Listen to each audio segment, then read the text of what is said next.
Hello guys, म चाहिँ आज दाउरा काट्न जाँदैछु बारी। सो मेरो भिडियोलाई चाहिँ अन्तिमसम्म हेरिदिनु होला। म चाहिँ हिजो पनि दाउरै काट्नु गएको थिएँ नि त बारी, अनि मेरो अलिकति अझै दाउरा काट्नु बाँकी नै छ।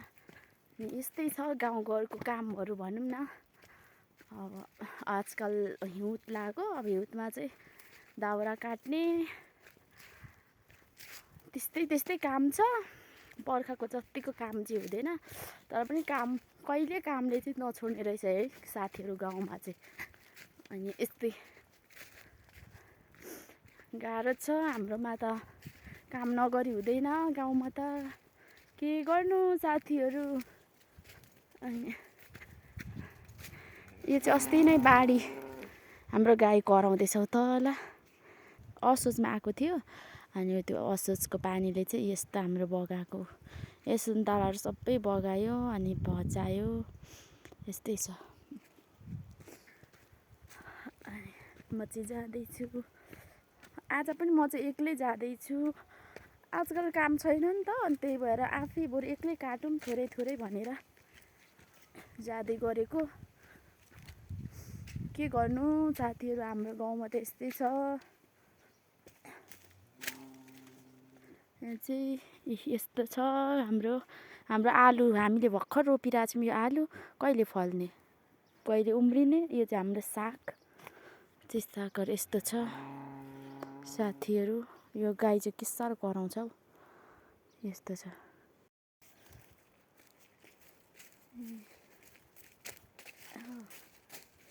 यहाँ चाहिँ म हिजो यो माथि रुखको चाहिँ काटेको थिएँ नि त।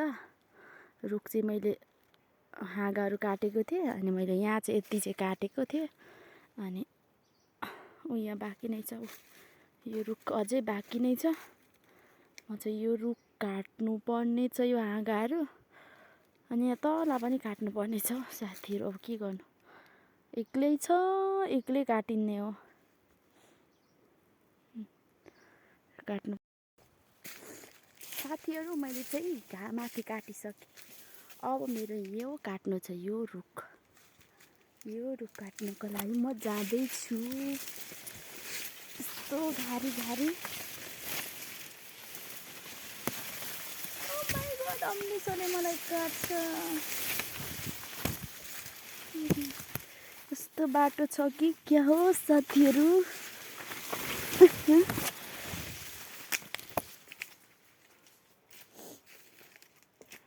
यसलाई काट्नु छ।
साथीहरू मेरो चाहिँ आजको मेरो दाउरा काट्ने काम चाहिँ सकियो। भोलि फेरि बाँकी छ नि त। अब आज चाहिँ अबेर पनि भइसक्यो, रात परिसक्यो, 4 बजिसक्यो। त्यही भएर म चाहिँ अब घर जान्छु। भोलिको मेरो दाउरा काट्ने काम चाहिँ बाँकी नै छ। अनि मैले चाहिँ आज यति यहाँ काटेँ अनि यहाँ माथिल्लो कान्लामा पनि काटेको छु। यसरी काटेर छोडिराखेर अब यस्तो नि त, यहाँ अहिले चाहिँ उयो दाउरा चाहिँ एकदम हरियै हुन्छ नि त, काँचे अनि गह्रौँ हुन्छ। अहिले चाहिँ हामी ओसार्दैनौँ, बोक्दैनौँ। हामी चाहिँ अलिकति सुकेपछि मात्र लग्छौँ नि त। अनि त्यही भएर त्यतिखेर मात्र लग्छौँ। अनि अहिले चाहिँ यसरी छोडिरहेको छौँ। अब अलिक दिनपछि चाहिँ लान्छौँ। अब चाहिँ घरि नि आफ्नो डोको फेरि माथि छ। यस्तो अम्लिसोको बिजोग छ नि, अम्लिसोले गर्दा यो अम्लिसोले लास्टै काट्छ। अम्लिसोले काट्छ।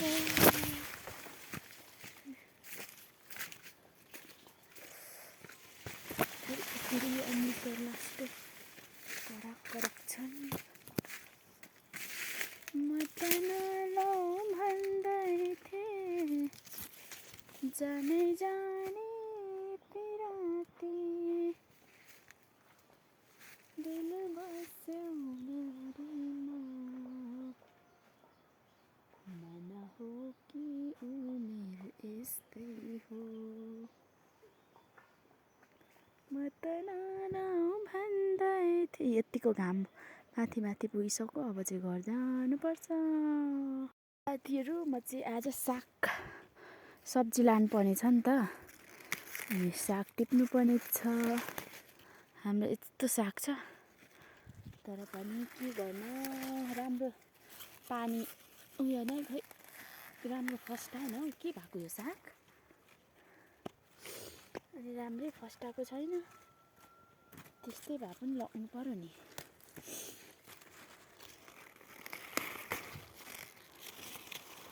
साग यस्तो छ।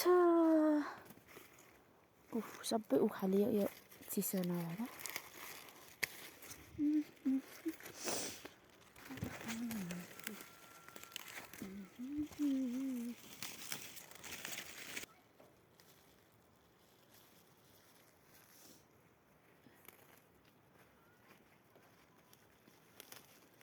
अब चाहिँ म मल लग्नुपर्ने छ। यहाँ छ मेरो मल।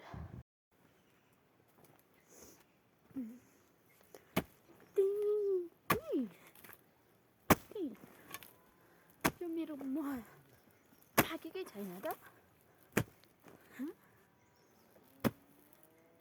आमा के साह्रो हौ यो त।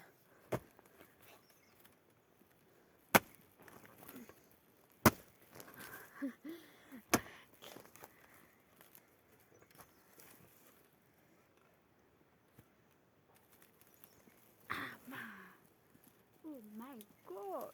Oh my god. Oh my god. यत्रो बोकेर जानुपर्ने छ।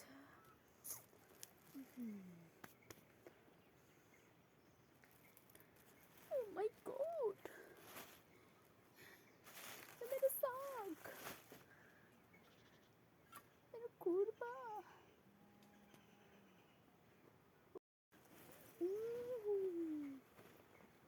यस्तो गर्नु पर्ला। यो मेरो सागमा अब उल्टो पो गर्नुपर्छ यसरी। मेरो सागलाई यस्तो हिलो लाग्छ, माटो गोबरी।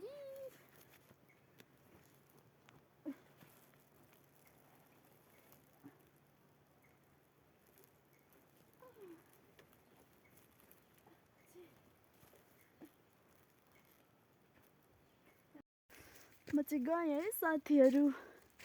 अब यस्तो यो चाहिँ तेर्सो बाटो छ। अनि माथि चाहिँ उकालो जानुपर्छ नि त।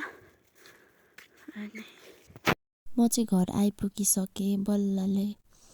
सो मललाई चाहिँ मैले यहीँ राख्नुपर्ने हुन्छ, किनभने यहाँ चाहिँ मैले तरुल रोप्नुको लागि चाहिँ मैले मल ल्याएको नि त। यो चाहिँ मैले हिजो नै खाडल पनि खनिसकेको थिएँ। अनि अब आज चाहिँ अबेर पनि भयो नि त, बेलुका भइसक्यो। आज म भ्याउँदिनँ रोप्न।